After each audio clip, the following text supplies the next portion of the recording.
Мили момичета и момчета, лятото чука на вратите ни. Започват отпуските и почивките. А аз много искам да ви бъда полезна. Не само ако сте избрали да работим в насока, да сте в килограмите, в които най-много се харесвате.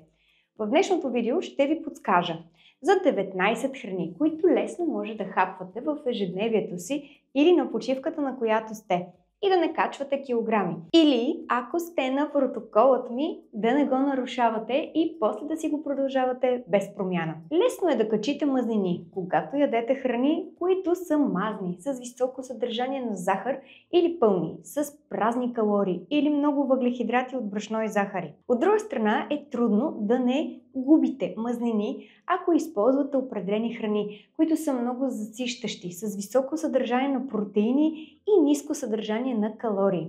Тези храни естествено ще намалят глада ви, ще ви помогнат да изгаряте мазнините и ще отворят много място във вашата диета за чиит ястия в някои от дните. В днешното видео искам да ви издам храните, от които няма да напълнеете, ако ги хапвате разумно. И понеже идва лятото, идват и почивките, а никой не иска да качи килограми по време на лятната си почивка и да не изглежда добре в бански или къси панталонки. Отделно, момичета, които се хранят и спортуват по протоколът, моят авторски протокол за интервално хранене, винаги ме питат какво да правят по време на почивката, за да не загубят резултатите си. Ето, това видео е за всички тях и за всички други, които се питат същото. Какво да хапвам и да не пълнея? Здравейте! Аз съм Кристина, създател на протоколът за интервално хранене Eat Fast Eat, който буквално вече е лавина. Стотици жени са по протоколът, хранят се и тренират, отслабват страшно много. С много от тях постигнахме резултатите, които си бяха задали в анкетната карта. Та дори ги надминахме. Сега вече надграждаме, вадим мускулчета тук-там и показваме лятна форма. Наистина, ако вие също сте от хората, които искате да промените цялостните си навици на живот, да отслабнете или като цяло да се стегнете и да промените визията си, може да ми пишете тук отдолу в коментари под видеото или на лични съобщения в някои от моите социални мрежи, линкове към които отново ще оставя отдолу в описанието на това видео. А аз ще съм ви много благодарна, ако оставите по един палец нагоре за това видео, накрая, когато го изгледате, ако ви е харесало и съм била ваша информация и мотивация. Също така, не забравяйте да се абонирате за моя YouTube канал. Така ме подкрепяте изключително много като създател на съдържание в тази платформа. Напълно безплатно е с бутона Subscribe. Ако го направите с камбанката пък, YouTube ви гарантира, че ще получавате известия всеки път, когато кача видео полезно и интересно, точно като това. Аз наистина нямам търпение да започна, защото кой не обича да хапва? А кой не обича да хапва и да не пълнее? Така че настанявайте се удобно и започвайте да гледате. Аз започвам!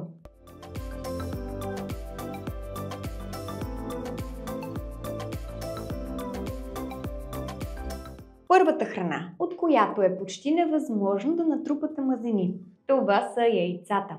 И причината, поради която казвам, че е почти невъзможно е, защото ако ядете твърде много, както и която и да е друга, всякаква фитнес храна, разбира се, може да натрупате телесни мазнини, но е много трудно да преядете с яйца и други храни, които ще разгледаме в днешното видео. Яйцата са с много високо съдържание на протеин, а протеина от яйцата е не само много засищат, но и усвояемият протеин ще засили метаболизма ви, благодарение на нещо известно като термичен ефект на храната. И всъщност не усвоявате напълно всички калории от яйцата, защото голяма част ги изгаряте още по време на храносмилането. Страхотно, нали? Така че, обикновените яйца, дори ако ги ядете с жълтъците, е много малко вероятно да доведе до преяждане. Разбира се, ако си направите омлет и добавите пълномаслено мляко или сирене, захар, след това още сирене, моцарела и съвсем различни продукти, тогава това е съвсем различна история. Но самите яйца са едни от най-добрите източници на чист протеин, които може да използвате, за да напълните стомаха си, да изградите мускули и да изгорите мазнини без много усилия, само докато ядете. Следващата храна е целината. Моя любима, ама наистина много любима и често ви я споделям в социалните ми мрежи как си хрупам или слагам в смутитата през детокс седмицата ми.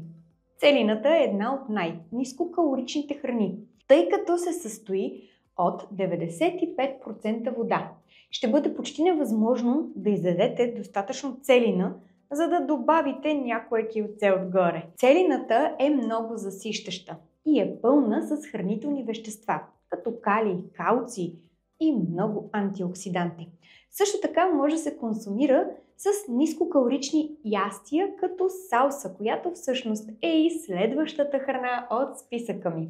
Очевидно, добавянето на вкус към вашите ястия е доста важно. Особено ако искате да се насладите на това, което сте си приготвили за ядене. И салсата е едно от най-нискокалоричните неща. Диповете. Те са на разположение за всяко ядене. Например, ако погледнем кутийка с нормален размер салса, ще видим, че има само общо около 130 калории в цялата кутийка и има много големи шансове да не изядете кой знае колко от нея, ако напълните буркана с салса, с зеленчуци като целина или чушки. Така че това ви прави салсата един от най-добрите дипове за загуба на мазнини. Единственият дип или сос, който е много по-добре, това е лютия сос. Не знам дали обичате люто, напишете ми в коментари, аз доста. Лютият сос основно не съдържа калории. Дори пише на много от тях 0 калории. Точно на етикета. И ако харесвате лют сос, той върви чудесно с храни с високо съдържание на протеини, като пиле, риба, тон или яйца. Всъщност, лютия сос може да върви добре и с храни като целина. Капсиацинът е активна съставка, намираща се в лютите чушки, които в крайна сметка създават лютия вкус на сосовете.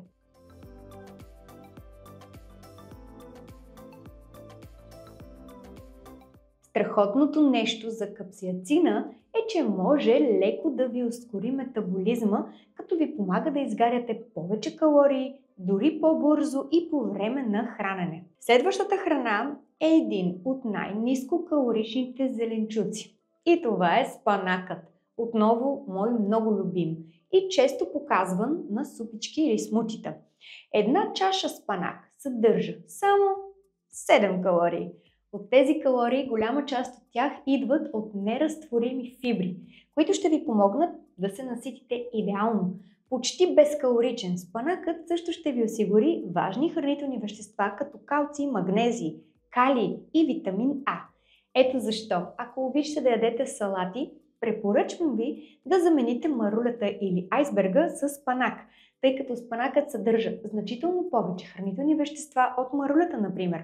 Също така, тъй като спанакът е толкова нискокалоричен, може да се използва за приготвяне на много засищащи смутита, които трябва да се състоят предимно от спанак в комбинация с малко количество плодове и стевия за вкус. Ето ви едно страхотно смути за детокс седмица. Между другото, в етап 3 на моя авторски протокол има включени толкова много смутита, защото има цяла детокс смути седмица. Другата храна, която е много вероятно да доведе до загуба на тегло, това е супата. Да, точно така, супата. Причината за това е, че супата е много засищаща. Състои се от поне 90% вода. Разбира се, има различни супи с различен брой калории. Но ако по-голямата част от вашата супичка се състои от здравословни зеленчуци в комбинация с някакъв протеинов източник, като например пилешко филе, зеленчуковата супа с пиле тогава ще бъде много засищаща и най-вероятно това ще намали броя на калориите, които в крайна сметка ще приемете на края на деня. Ето защо супата е една от любимите ми за хапване през деня. А и с протоколът ми също така съм включила супички в менюто на моите клиентки. Високото съдържание на вода, плюс зеленчуци, плюс протеините, наистина ще напълня стомаха ви, което естествено ще ви накара да искате да хапвате по-малко, просто защото ще сте сити. Също така, започването с супа след прекъсване на гладуването е чудесен начин да успокоите глада си при да започнете да ядете по-високо калорични храни. В етап 4 ще включа именно това – да има супички. Знам, че ги обичате. Почти всяка супа на базата на бульон с ниско съдържание на въглехидрати ще бъде страхотна. Просто трябва да внимавате с крем супите, защото те имат много повече калории. Особено ако са на основата на картофи. Добавяте масло, сметана и крутони накрая и край. Няма да са така нискокалорични, както споменах по-горе за другите супи. Друг зеленчук, който можете да използвате за ниски калории, това е чушката. Чушките имат много други приложения, като се опитвате да изгаряте мазнини. Например, могат да бъдат изтърбушени и напълнени с месо, месна кайма, като смляно говеждо или смляно пуешко с киноа, например. Подобни рецепти ще има и в книгата ми, която е почти готова и даже вече си има име и доста от вас успяха да отгаднат какво е. Ще се казва протоколът.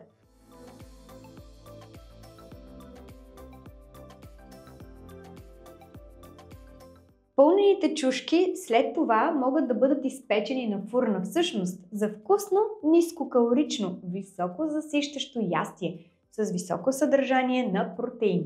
Следващото, за лек снак, това са пуканките. Сега, разбира се, пуканките могат да ви накарат да нададете на тегло, разбира се, и телесни мазнини, ако ядете твърде много от тях. Това е особено отнасящо се, ако в пуканките има много добавено масло. Така че ще трябва да взимате пуканки без добавено масло и да не ги пресолявате, най-важното. Предимството на пуканките е, че на калория съдържат много фибри, особено за хрупкава закуска, което ги прави много по-трудни за преяждане, отколкото нещо като картофения чипс, например. Както беше споменато преди, фибрите са страхотни и засищащи. Една чаша пуканки съдържа само около 25 калории, така че стига да се ограничите до няколко чашки на ден. Този снак всъщност може да ви помогне да изгаряте мазнини и да отслабвате, а в същото време да се чувствате сити. Според мен е най-добрият вариант, ако си правите пуканките у дома от зрънца царевица на тиган с похлупак. Избягвайте пуканките, които са в готовите пакети и ги приготвяте в микровълнова фурна. Като цяло в моя дом няма микровълнова фурна и аз не харесвам този уред категорично. Следват тиквичките. Аз обожавам тиквички. Тиквичките могат да бъдат чудесна алтернатива за ястия, като паста, например. Всичко, от което се нуждаете, е спирализатор, което прави тиквичката на паста. Така ще може да си спестите някъде около 70 до 80% от калориите, които бихте приели, ако ядете обикновените макаронени изделия на основата на пшеница. Горещо препоръчвам подобни рецепти за паста с песто и тиквички. След като я опитате, ще бъдете поразени от това колко е добър вкуса, колко засищаща е и точно колко калории ви спестява. Живейки в Италия, държавата на най-добрата храна в света, и в частност пастата и тестените изделия, оценявам най-високо оригиналната такава.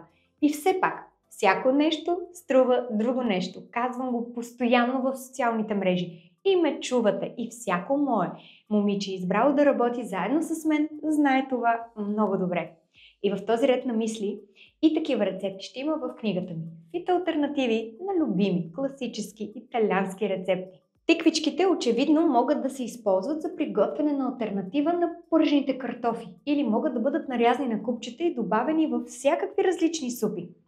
Друга страхотна алтернатива за храна с високо съдържание на въглехидрати, като картофи и ориз, е карфиолът.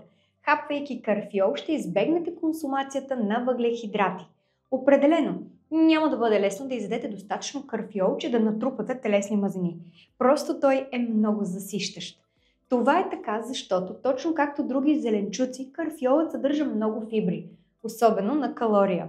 Така че вместо да ядете ориз или картофи, може да си нарежете карфиол на малки парченца и да го сготвите на тиган. Или може да го сварите и да го намачкате на пюре от карфиол. Дори ако добавите малко масло, пюрираният карфиол ще има малка част от калориите на това, ако направите картофено пюре. Освен това има много страхотни рецепти, където може да заместите блат за пица с кора от карфиол. И такива рецепти ще ви включа, което ви спестява безброй калории, без да ви кара да се чувствате лишени. Нямам търпение вече да ви споделя книгата си и да ви покажа какво съм ви приготвила. Тя ще бъде направо като наръчник за здравословен живот, за това как да запазите красотата, жизнеността си и като цяло фигурата си в добра форма. Да ви покажа колко вкусен всъщност е протоколният живот. Следващото нещо, което искам да ви споделя, че може да хапвате и да не качвате килограми. Това е къдравото зеле, което е пълно с здравословни хранителни вещества, фибри и може да се използва за приготвяне на някои вкусни засищащи смутита, точно както спанака. Може да се използва и като заместител на марулята във вашите салати. И ако искате хрупкав снак, може да изпечете листата му, като ги напръскате с малко зехтин и ги овкусите съвсем малко с сол и черен пипер. Тъй като чаша зеле съдържа само около 33 калории. Дори с допълнително зехтин ще бъде много трудно да преядете с количество, което ще наруши фигурата ви. Ето, че стигнахме до любимият ни плод за целите на загуба на мазнини. И това е динята.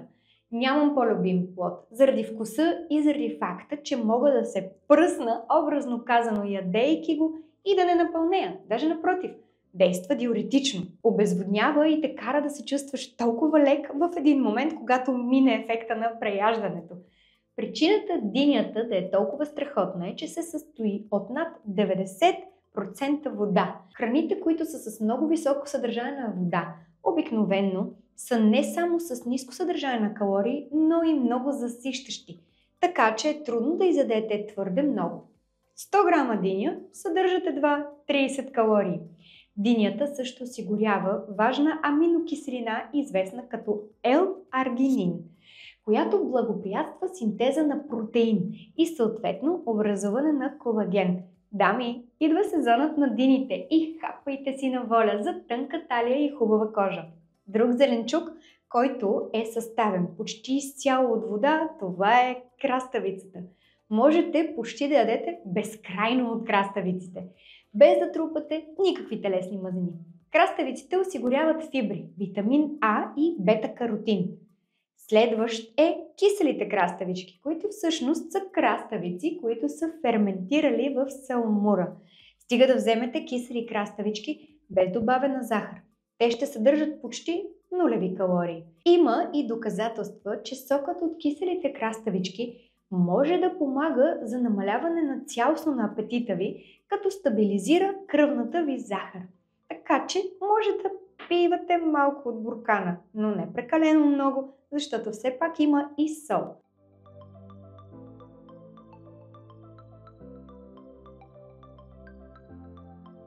Киселите краставички, разбира се, са с високо съдържание на сол, но поради ниското им съдържание на калории, просто не може да изядете достатъчно кисели краставички, че да натрупате телесни мазнини.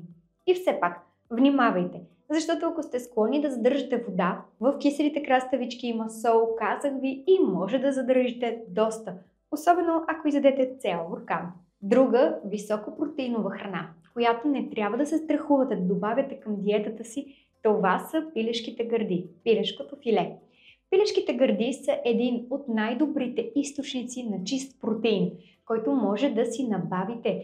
И въпреки че съдържа много повече калории от зеленчуците, които изброих в това видео, почти всички калории идват от протеини. А знаете, моето мнение, че най-добре е да приемате протеини от естествени източници, а не протеин на прах. Много от тези калории ще бъдат изгорени в процес на храносмилане, поради термичния ефект, който ви споменах. Ако тренирате както трябва, съдържанието на протеин ще бъде необходимо, за да помогне на вашите мускули да се възстановят. И пак казвам, ако имате възможност да е от белтъци, яйца, риба и сухо месо, ще е най-доброто, което може да направите за себе си. Нещо друго, което определено ще искате да включите в диетата си, са подправките. Независимо дали използвате неща като чесън, копър, мащерка, добавяте ги към вашата ястия в сурово състояние или ги получавате в сушен вариант. Тези продукти може би наистина са най-страхотното нещо, което може да направите за подобряване на вкуса на всичките ви ястия, без да добавите почти никакви калории.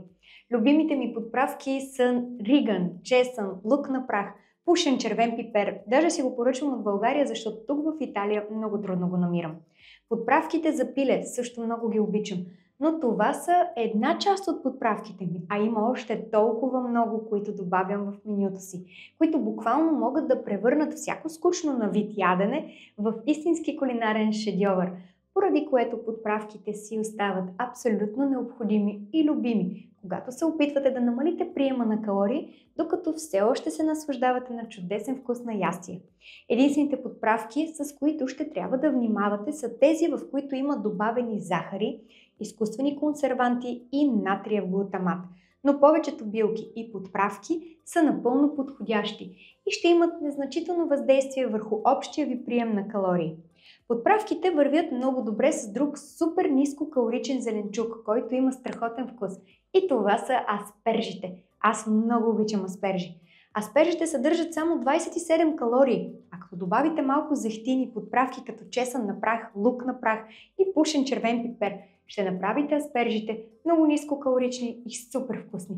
Точно както другите зеленчуци, които споменах, аспержите също са с високо съдържание на фибри и богати на витамини и минерали, особено витамин К и витамин А, цинк, което е много важно за спортистите, за да се снабдят с достатъчно с него.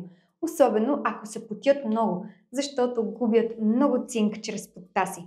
И накрая, но не последно място, искам да спомена гъбите. Гъбите осигуряват протеин и фибри, които и двете са от полза в загубата на мазнини. Те са особено богати на витамин D и антиоксиданти. Проучвания показват, че яденето на гъби може да помогне на хората да се чувстват сити за по-дълго време. И факта, че имат само 16 калории, ги прави храна, с които е почти невъзможно да преядете. Може да си направите разкошни пълнени гъби с спанак и киноа. Рецепта ще откриете в моята книга, която съвсем скоро ще бъде налична, за да я притежавате. И така, единствената храна, за която ще трябва да внимавате и която споменах в днешното видео, това са пуканките, които са единствените, които вие наистина ще трябва да ограничавате, докато с другите най-вероятно ще се наситите много преди да се впуснете в територията на прекомерните калории. Наистина се надявам, че това видео ви е харесало и че ви е дало някои идеи за храни, които може да добавите към диетата си, за да ви помогнат хем да сте сити, хем да не качвате килограми. Същевременно и ще поддържате страхотната си талия. Че успях да бъда ваша информация и мотивация по пътя към по-здравословен начин на живот. Аз съм ви наистина благодарна, че днес избрахте да прекараме няколко минутки заедно. И ако ви е харесал това видео, харесвате като цяло такова съдържание, аз ви предлагам тези други две видеа. Вие може да изгледате всички други в моя YouTube канал. И ви подсещам отново, подкрепяте ме страшно много, ако цъкнете бутона Subscribe. Напълно безплатен е и ме подкрепя много като създател на съдържание в тази платформа. Благодаря ви и до нови срещи!